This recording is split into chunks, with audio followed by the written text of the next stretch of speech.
நண்பன் நல்லா இருக்கியா? போடாடே அப்படியே ஸ்டாண்ட்கிலாம்டா ரொம்ப அப்படியே சந்தோஷமா ஒரு காலத்தில் பண்ணிட்டாங்க. இதே மதன் பாபுலாம் அப்படியே சிரிச்சாருன்னு வச்சுக்காவ இதெல்லாம் ட்ரெண்டுலாம் கால் ஆகிட்டாலும் அவரோட சிரிப்பெலாம் செம்மையாக இருக்குடா. அப்போ உனக்கு கத்துறேன், நீ பண்ணுறியா? அருமையான நண்பர். பேர் என்ன? நல்ல பையன், சிரிச்சு சிரிச்சு சிந்தனைனா வேற மாதிரி. வெல்டன் வெல்டன் மிஸ்டர் முத்து, வெல்டன். முத்து போதும் முத்து. நெக்ஸ்ட் வேற முத்து.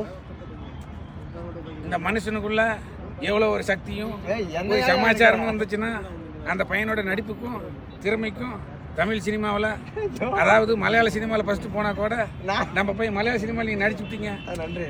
படங்கள் வேறுபட்ட கதாபாத்திரத்தில் நடித்து ஐயோ இவரு தமிழ் சினிமாவுக்கு கிடைச்ச ஒரு பொக்கிஷங்க. ஆமாங்க ஆமாங்க.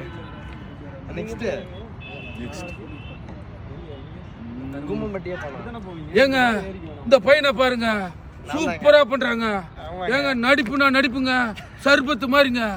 ஏங்க இந்த இடத்த பாருங்க, இங்க பாருங்க, இது இரும்பால் இல்லைங்க, ஸ்டீல் பேண்ட் இல்லைங்க, சித்திர கோயில் இல்லைங்க, சேலங்க. என்ன வளருன்னு பாக்குறீங்களா? பையன் வந்த உடனே வளருதுங்க. டீச்சர் ஏங்க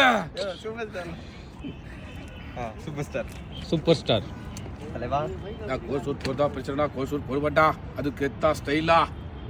ஏடா கால் மாலையா கால் போட்டு உட்கார்ந்தா பிரச்சனை, கால் மாலையா கால் போடுபட்டா அது ஸ்டைலா கெத்தா.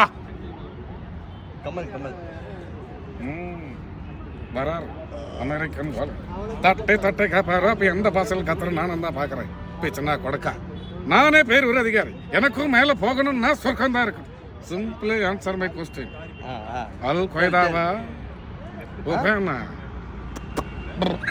தம்பி நீ மட்டும் தமிழ் சினிமாவில் வந்தீங்கன்னா நல்லா கலைக்கிடலாம்.